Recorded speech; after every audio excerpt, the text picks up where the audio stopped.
어제 8장에서 성벽 재건을 마친 느헤미야와 이스라엘은 학사 에스라를 초청해서 하나님의 말씀을 듣습니다.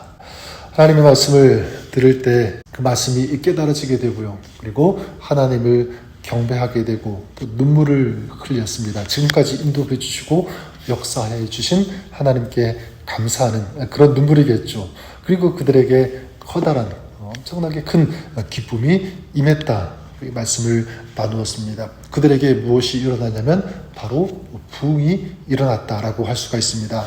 말씀의 부흥이 일어나니까 무슨 부흥이 일어납니까? 예배의 부흥이 일어났고요. 또 예배의 부흥이 일어나니까 그들의 내면과 그들의 영혼이 살아나는 그런 부흥이 일어났습니다. 그런데 오늘 이스라엘이란 영적인 부흥은 9장에서도 계속되고 있음을 보게 되는데 오늘 말씀 1절은 이렇게 시작하죠. 그달 29날에 이스라엘 자손이 다 모여 금식하여 굵은 배 옷을 입고 티끌을 무릅쓰며 이스라엘은 7일 동안 초막절을 지킨 후에 또다시 모였다 이렇게 말씀하고 있습니다. 모인 그 이유가 무엇이냐면 2절에 보니까 모든 이방 사람들과 절규하고 서서 자기의 죄와 조상들의 허물을 자복하고 무엇 때문에 모였습니까? 회개하기 위해서. 이방 사람들과 교제하면서 우상을 섬겼던 자신들의 이 죄를 회개하고 자복하기 위해서. 이 자복한다라는 것 숨기지 않고 모두 하나라도 남김없이 다 꺼내놓는 이것이 바로 자복하는 것인데 지금 이스라엘이 자기의 죄를 하나님 앞에 꺼내놓는 것입니다. 그래 여러분, 회개는 자신의 이 죄와 잘못을 하나님 앞에 철저하게 고백하고 용서를 구하는 것인 줄 믿습니다. 철저하게 그 죄에서 돌아서는 것, 어떤 자세냐 바로 자복하는 그런 자세로. 근데 여러분 여기서 중요한 것은 무엇이냐면 이런 회개도 언제부터 시작되었는가, 언제 일어났는가, 바로 하나님의 말씀이 그들에게 임했을 때인 줄 믿습니다. 하나님의 말씀을 들었을 때 그 말씀이 들려지고 그 말씀이 깨달아지니까 뭐가 살아났습니까? 예배가 살아났고 그들에게 큰 기쁨이 있고 또한 죄에서 돌이키면서 회개하고 자복하는 그런 역사가 그들 가운데 일어났다는 것입니다. 히브리서 4장 12절에 하나님의 말씀의 능력에 대해서 말씀하고 있죠. 하나님의 말씀은 살았고 운동력이 있어 좌우에 날선 어떤 검보다도 예리하고 혼과 영과 및 관절과 골수를 찔러 쪼개기까지 하며 생각과 마음의 모든 것을 그 뜻을 감찰하는 능력, 바로 하나님의 말씀에 있는 줄 믿습니다.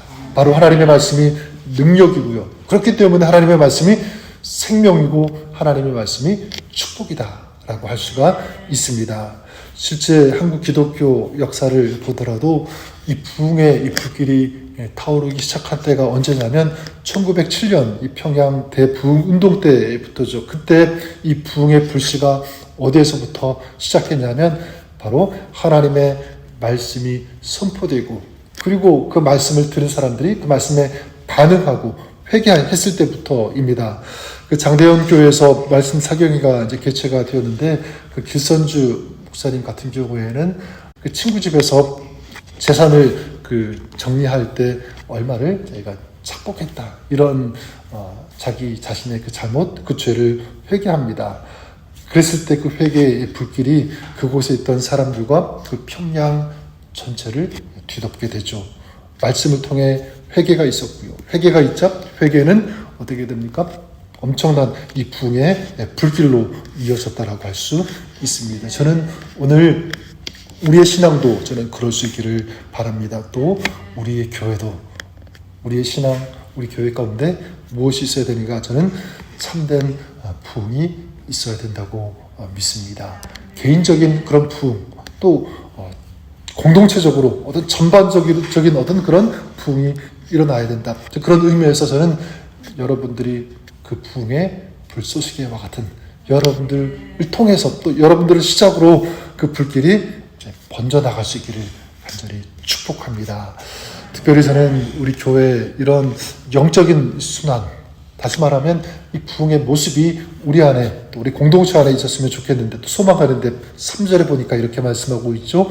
이날에 낮 4분의 1은 그 제자리에 서서 그들의 하나님 여호와의 율법책을 낭독하고 낮 4분의 1은 죄를 자복하며 그들의 하나님 여호와께 경배하는데, 여기 보니까 세 가지의 모습이 나오게 됩니다. 먼저는 이날의 낮 4분의 1은 그 제자리에 서서 그들의 하나님 여호와의 율법책을 낭독하고, 지금 계속 무엇이 선포되고 있는 거죠?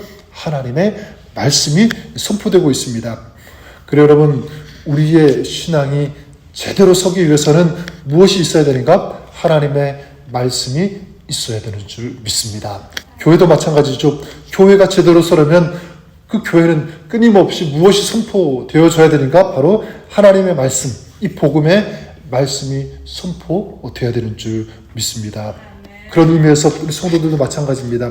우리 성도들의 마음에 항상 무엇이 울려 퍼져야 되는가?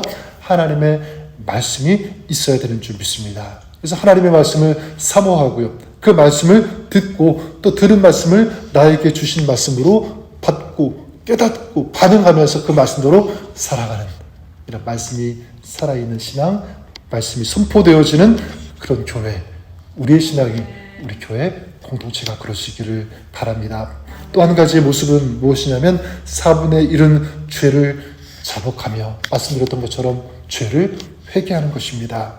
근데 그래 여러분, 아름다운 교회, 또 살아있는 교회는 무엇이 끊이지 않는가? 회개가 끊이지 않아야 된다고 믿습니다. 우리 개인적으로 살아있는 신앙도 마찬가지야.